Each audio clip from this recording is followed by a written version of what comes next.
Leader Edappadi Palaniswami. நம்ம இவ்வளோ நாளாக என்ன நினச்சிட்டு இருக்கோம், பாஜக கிட்ட மாட்ட போகிறது திமுக. ஏன்னா சித்தாந்த அளவில் வந்து பார்த்திங்கன்னா ரொம்பவே பாஜகவை திமுக எதிர்க்குது. அதன் காரணமாக கண்டிப்பாக திமுகவை உடைக்கிறதுக்கான பிளானை பாஜக கண்டிப்பாக போடுவாங்க அப்படின்னு சொல்லிட்டு நம்ம எதிர்பார்த்துட்டே இருந்தோம். ஆனால் இதில் ஒரு ட்விஸ்ட் என்னன்னு சொல்லி பார்த்தீங்கன்னா, மாட்ட போகிறது திமுக மட்டும் இல்லை, அதிமுக தான். ஏன் அப்படின்னு பார்த்தீங்கன்னா, கடந்த காலங்களில் என்ன ஆச்சு அப்படின்ட்டு பார்த்தீங்கன்னா, மோடியோட செல்வாக்கு வடநாட்டில் சரிகிற மாதிரியே ஒரு பின்பம் இருந்தது. அது மட்டும் இல்லாமல் பார்த்தீங்கன்னா, பாஜக கூட நம்ம பயணித்தா நம்மளுக்கு ஓட்டே வராது அப்படின்ட்டு முடிவு பண்ண எடப்பாடி பழனிசாமி அவர்கள் என்ன பண்ணாங்க, பாஜகவுடைய கூட்டணியை முறிச்சுக்கிட்டாரு அப்படின்ட்டு நம்ம சொல்லலாம். அண்ணாமலையும் அதுக்கு ஒரு காரணன்றதை நம்ம மறந்துடக்கூடாது. இருந்தாலும் இந்த கூட்டணி முறிவு அப்படின்னு சொல்லிட்டு ஏடிஎம்கே அறிவிச்சதுக்கப்புறம் பார்த்தீங்கன்னா ரொம்ப பேர் இதை மறுபடியும் இந்த அதிமுக பாஜக கூட்டணியை ஒன்று சேர்க்கறதுக்கு ரொம்பவே ட்ரை பண்ணாங்க. குறிப்பாக சொல்லணும் அப்படின்னு பார்த்தீங்கன்னா மோடி ரொம்பவே மறுபடியும் விருப்பப்பட்டார். இந்த உடஞ்ச கூட்டணியை ரொம்ப மறுபடியும் வந்து பார்த்திங்கன்னா ஒன்றா வைக்கணும். அதுவும் இல்லாமல் பிஎம்ஓ ஆஃபீஸ், அதாவது பிரதமர் அலுவலகமே ஃபோன் பண்ணுறாங்க எடப்பாடி பழனிசாமிக்கு, கூட்டணி மறுபடியும் அமைச்சுக்கலாம் அப்படின்னு சொல்லிட்டு. யார் ஃபோன் பண்ணுறது? இந்தியாவுடைய பிரதமர் அலுவலகத்திலிருந்தே ஃபோன் வருது. யாரோ பெரிய ஆர்எஸ்எஸ் தலைவர்கள் எல்லாமே ஃபோன் பண்ணுறாங்க. அப்பயும் யார் வந்து எடுக்கலை. எடப்பாடி பழனிசாமி அவர்கள் வந்து பார்த்திங்கன்னா அவர் ஃபோனே எடுக்கலை. இதன் காரணமாக என்ன ஆயிடுச்சு அப்படின்னு பார்த்தீங்கன்னா, காலங்கள் கொஞ்சம் வருது. 5 மாநில சட்டமன்ற தேர்தல்கள் வருது. ராஜஸ்தானில் மட்டும்தான் பிஜேபி ஜெயிக்கும் அப்படின்ற ஒரு வாய்ப்பு இருந்த மாதிரி இருந்துச்சு. அதையும் தாண்டி ராஜஸ்தான், மத்திய பிரதேசம், அதுக்கப்புறம் பார்த்தீங்கன்னா சத்தீஸ்கர், 3 மாநிலங்களில் பாஜக ஜெயிச்சுன்னு இருக்குது. குறிப்பாக மத்திய பிரதேசம் இங்கே வந்து பார்த்திங்கன்னா ஒரு லோ மார்ஜினில் தோப்பாங்க பிஜேபி அப்படின்னு எடுக்கிறது ஒரு எதிர்பார்ப்பு இருந்தது எல்லா கருத்து கணிப்புகளும். ஏன் பிஜேபிக்கு சப்போர்ட் பண்ணுற மீடியாவே என்ன சொன்னாங்க, தோல்வி வர மாதிரி தான் இருக்குது, மார்ஜின் கம்மியாக இருக்க மாதிரி தான் இருக்குது, ஒரு 10-20 சீட்டில் பாஜகவே ஆட்சியை இழக்கும் அப்படின்ட்டு சொன்னாங்க. என்ன சொன்னாங்க, பாஜக ஆட்சியை இழக்க போகுதுன்னே சொன்னாங்க. இதெல்லாம் நம்பிக்கிட்டு எல்லாம் அது மோடிக்கான செல்வாக்கு குறையுது அப்படின்ட்டு சொல்லிட்டு இருந்தாங்க. எலெக்ஷன் முடியுது, ரிசல்ட் வருது. ஆனால் எல்லாருக்குமே ஒரு ஷாக். அரசியலை வாட்ச் பண்ணுறவங்களும் சரி, ஏடிஎம்கே, டிஎம்கே, இந்த இந்தியா கூட்டணின்னு ஒருத்தவங்க இருந்தாங்க பார்த்தீங்களா, இவங்களுக்குமே வந்து பார்த்திங்கன்னா ஒரு மிகப்பெரிய ஷாக்காக இருந்துச்சு. அது என்னன்னு சொல்லிட்டு பார்த்தீங்கன்னா, எக்ஸ்பெக்டேஷன் பண்ணதை விட ராஜஸ்தானில் மட்டும்தான் ஜெயிப்பாங்க அப்படின்ற அந்த நிலைமையை தாண்டி மத்திய பிரதேசத்தில் ஒரு க்ளீன் ஸ்வீப்போட ஒரு மிகப்பெரிய மெஜாரிட்டியான ஒரு ஆட்சி. அதுக்கப்புறம் சத்தீஸ்கரில் நிறைய நல்ல தட்டு உதவிகள், அதெல்லாம் வந்து சோசியல் வெல்ஃபேர் மூவ்ஸ்லாம் வந்து பார்த்திங்கன்னா காங்கிரஸ் சிறப்பாக எடுத்துகிட்டு போயிட்டு இருந்தாங்க நம்ம சொல்லலாம். அவங்களுடைய கேம்பெயின்களும் நெக்ஸ்ட் லெவலில் இருந்தது இது வரைக்கும்.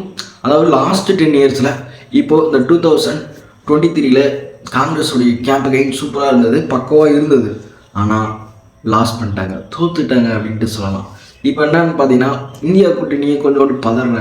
என்னடா அது, தோப்பாங்கன்னு நினச்சோம், எல்லா கருத்து கணிப்புகளும் அப்படி தான் இருந்துச்சு அப்படின்ட்டு நினச்சாங்க. பார்த்தா இந்த இந்தி பெல்ட்டில் வந்து பார்த்தீங்கன்னா பாஜக மோர் விக்ரஸாக இது வரைக்கும் இல்லாத இன்னும் வேகமாக வளர்ந்துருக்கு அப்படின்ற மாதிரி எனக்கு தெரிய வருது. இவ்வளோ கேஸ் விலை ஏறிடுச்சு, பெட்ரோல் விலை ஏறிடுச்சு, விலைவாசிலாம் ஏறிடுச்சு. நீங்களாம் பார்த்தீங்கன்னா பருப்புலாம் வந்து பார்த்தீங்கன்னா ஏற்கனவே இருந்ததோட போய் 20 ரூபா அதிகமாகிடும்.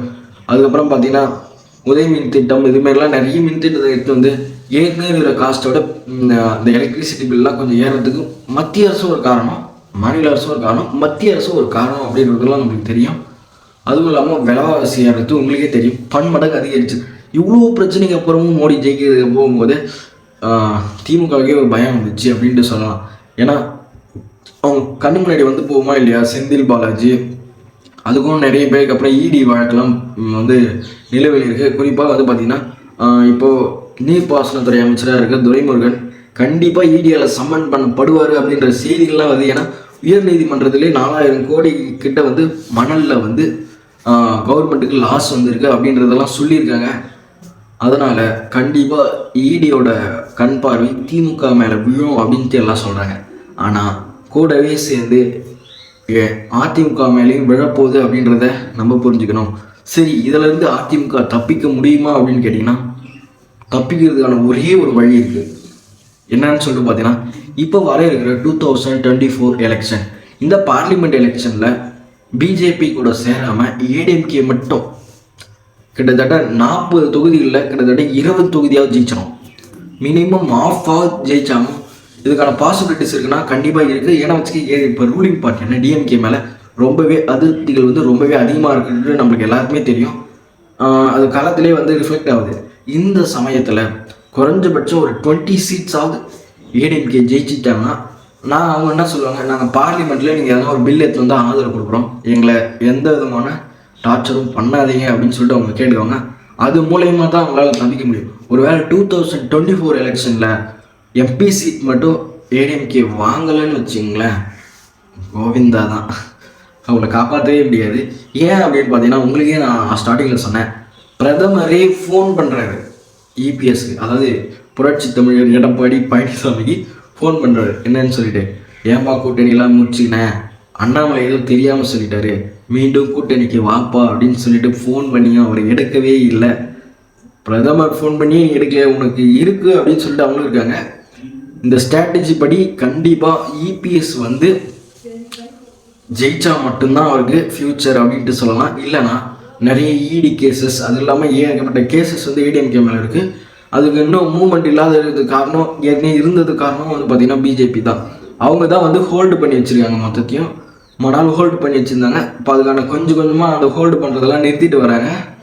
ஃப்யூச்சரில் இவங்க 24 எடுக்கிற சீட்டை பொறுத்து தான் புரட்சி தமிழ் தவிப்பாரா இல்லை மாட்டிக்குவாரான்றது தெரியும்.